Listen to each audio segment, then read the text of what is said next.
আজকে বানাচ্ছি গার্লিক নান। অবশ্যই এটা আমার বড় মেয়ের আবদার। চলুন দেখে নিই। প্রথমে নুন নিয়ে নিলাম, তারপরে ময়দা, চিনি, তেল। লুচি পরোটা করতে গেলে যেরকমভাবে ময়ান দেওয়া হয় ঠিক সেই রকমভাবেই দেব, কিন্তু তাতে বেকিং সোডা, চিনি আর টক দই দিয়ে ময়ানটা দেব, আর জল দেব না। ভালো করে আগে এগুলো মিশিয়ে নেব, না হলে ময়ানটাই হচ্ছে মেন। এই যে টক দইটা দিয়েও ভালো করে আগে মেশাবো।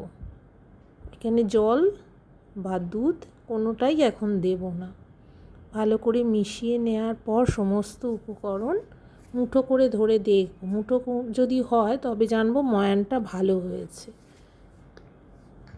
এই যে ময়ানটা তার মানে পারফেক্ট হয়েছে, এটাতেই বোঝা যায়। আচ্ছা, এবার দুধ গরম করে সেটা ঠান্ডা করে রেখে দিয়েছিলাম।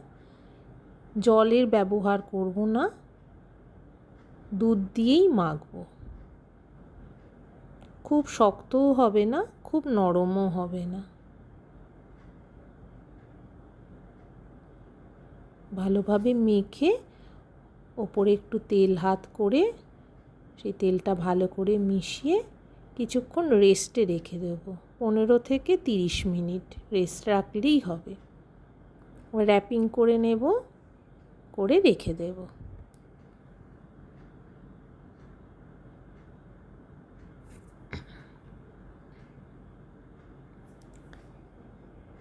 এবার এগুলো একটু বড় বড় পরোটার আকারে লেচি কেটে নেব। আগে ভালো করে ঠেসে নেব ময়দাটা দিয়ে, এই যে এরকম বড় বড় করে লেচি কেটে নেব। নিয়ে যে থালাতে রাখবো সেখানে একটু তেল হাত করে নিলাম। একটু চটচটে টাইপের হয় ডোটা, তাই একটু তেল হাত করে নিলে কি হয়, চটচটে ভাবটা থাকে না। এবার ময়দা দিয়ে যেমন নান দেখতে হয় ডিম্বাকৃতি বা ওভাল শেপে, সেই রকম করে বেলে নেব ময়দা দিয়ে। তাতে কালো জিরে দেব, ধনেপাতা কুচি আর রসুন কুচি দেব।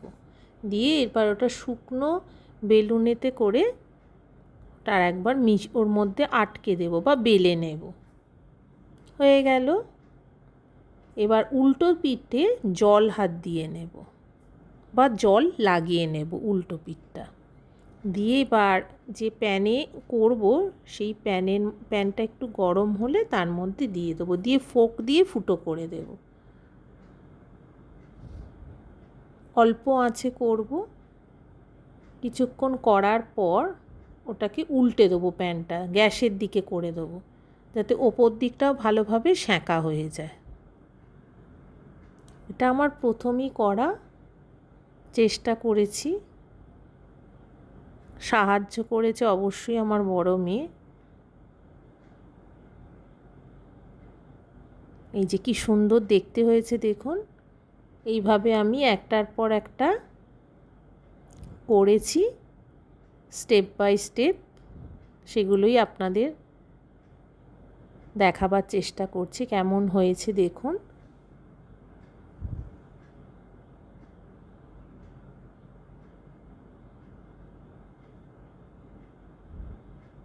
এটা আবার একটা অন্য প্যান নিয়েছি, ওইটাই ঠিক সুবিধে হচ্ছিল না, প্যানটা খুব ভারী ছিল, দিয়ে বাটার লাগিয়ে দিয়েছি।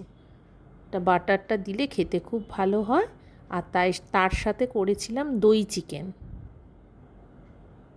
দারুণ হয়েছিল। যেমন